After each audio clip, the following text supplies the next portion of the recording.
এইয়া আকাশবাণী জমনি বাতৰি খন্তেক পিছতে শুনিবলৈ পাব টিকনি বৰুৱা। এইয়া আকাশবাণী বাতৰি পঢ়িছো টিকনি বৰুৱাই। মঙল গ্ৰহৰ পৰা দুজন ভিক্ষাৰী অসমলৈ বুলি ভিক্ষা মাগিবলৈ গৈ আছিল।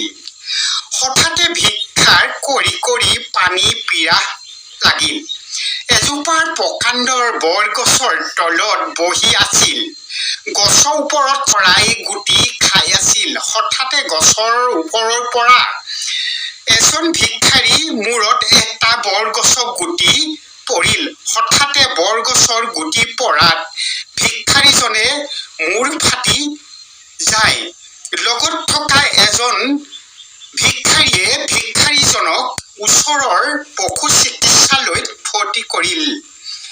পশু চিকিৎসালয়ত ভিক্ষাৰীজনক মাথাৰ ফাটি যোৱাত চিকিৎসকজনে হঠাতে বস্তা চিলোৱা বেজীয়ে ফটা মূৰ চিলাবলৈ সক্ষম হয়। খন্তেক বিৰতি।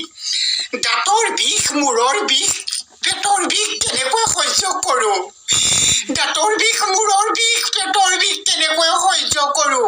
ঐ ছোৱালী, তোৰ যদি দাঁতৰ বিষ আৰু মূৰৰ বিষ হৈছে, তই নিতৌ ফেনাইল দিনে 2 চামুচকে খাবি।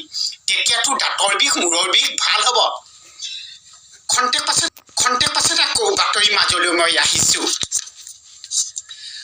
বাতৰি লিখা পৰলৈকে সংবাদদাতাই প্ৰকাশ কৰালৈকে চৰ্তা চিলাই পৰিছে বুলি বাতৰিত প্ৰকাশ কৰিছে। আজিলৈ বাতৰি ইমানতে শেষ হ'ল। পুৰা বাতৰি শুনিবলৈ পাবৰ মানুহ হৈ নিপালি দিয়া পাছৰ নমস্কাৰ।